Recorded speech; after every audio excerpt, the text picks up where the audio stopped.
back. It's Stephen ASMR 1. Once again, that's Stephen ASMR 1. Coming at you with a new thought provoking idea, or maybe just some blathering in a whispered tone, but either way, hopefully, it has some benefit for you. One definition of serenity involves being emotionless. This cracks into a much bigger concept, that of being happy not always being the answer.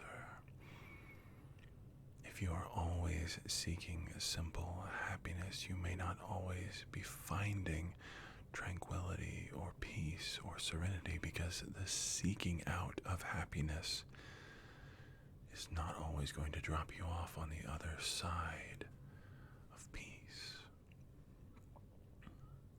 Chaos can sometimes lead to peace by subsiding. Pain can lead to serenity when the pain finally leaves. Hope is found after the storms pass. Serenity does not always equal happiness. Sometimes serenity simply means feeling little to nothing at all, finding that quiet place inside where you don't need to feel happy.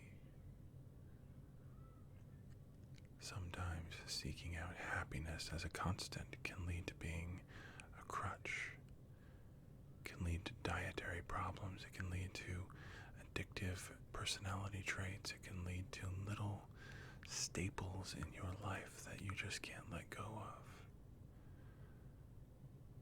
Serenity being the lack of all other emotions, being a tranquility, a peacefulness, a calmness, and a void of other things like happiness is almost as if you don't need happiness in the moment to be serene. You just need the tranquility, the peace, the quietness inside. And you can escape the need to be happy, simply happy, smiling, nodding, happiness. Not that there's anything wrong with being happy, but is it the ultimate answer to everything, or is it just another thing that is very, very nice? It's nice to feel happy, but sometimes I feel happy after eating a handful of Chips Ahoy cookies or half a pint of ice cream, and sometimes I feel happy going to the gym and making good life choices. Happiness is not all about bad choices. Far be it for me to say that. That's not the case. But sometimes seeking out happiness as a constant can take away the possibilities of things like tranquility, serenity. Seeking out constant happiness as a companion might cost you in other departments in life, because happiness has many forms, not all of which are good for you. I'm just talking this through myself. Obviously, I'm probably not making sense at this point. I mean, I am a little. But happiness as a constant companion is not necessarily something that you need in order to find serenity. It's just not.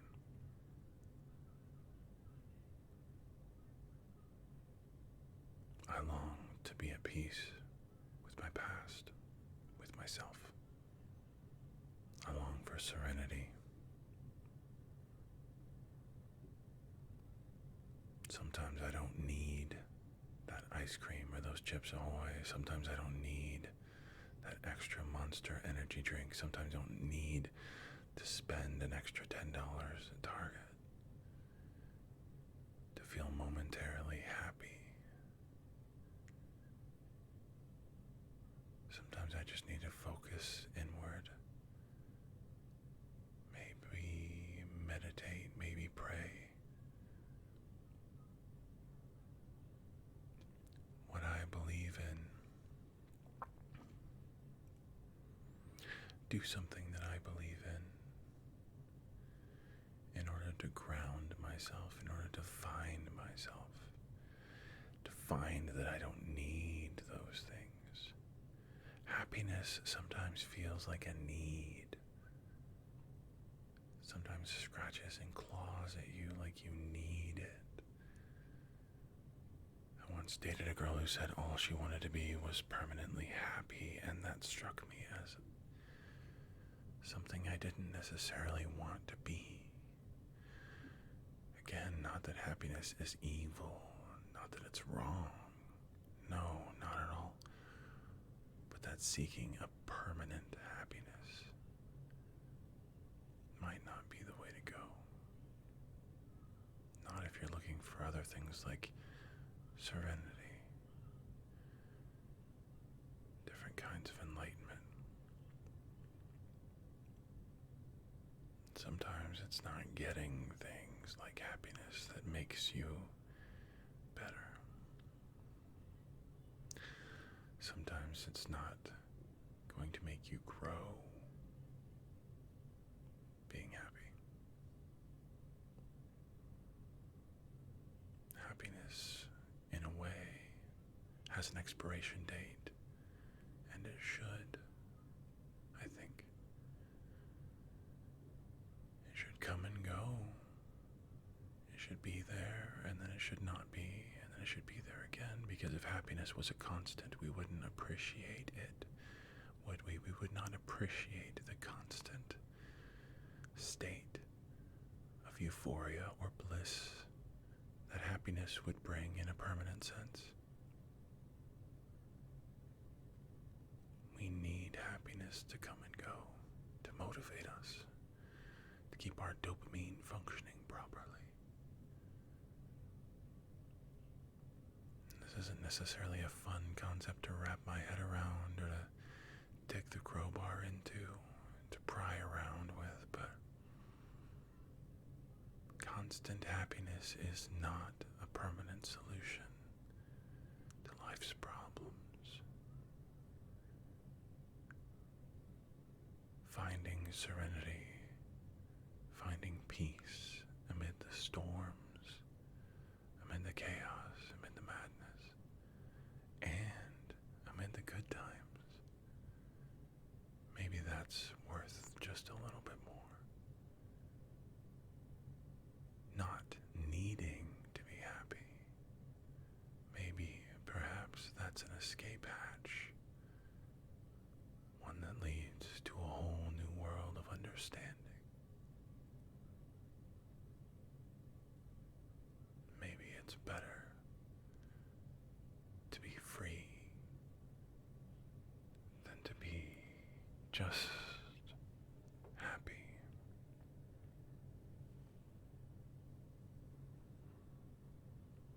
What do you think? Drop me a comment below. Nothing wrong with being happy. I love being happy. It's great. But if it were constantly permanent, if you were happy forever, would you still be motivated? Would you still have desire? If the dopamine were permanently flowing, would you find yourself getting out of bed in the morning? Would you find yourself working towards other desires if you were permanently locked in a happy place? What would you do if you were permanently happy? What would you do if you were stuck in a happy place? It wouldn't be a bad place, but would it be positive for you in the long run?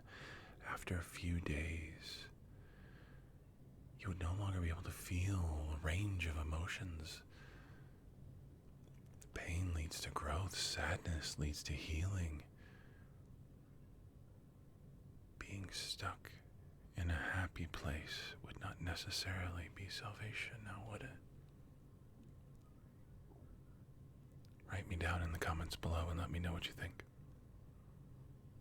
I would really, really love to see thought-provoking stuff on this one. I love my comment section. I love my comment section. Thank you for watching. Thank you for commenting at all. Thank you for saying anything. Thank you so much for complimenting my voice, my eyes. It couldn't be better, feelings-wise, to read the comments and just read nice things about me. That's wonderful, but I really do love discussing. I love the discussion. Until next time.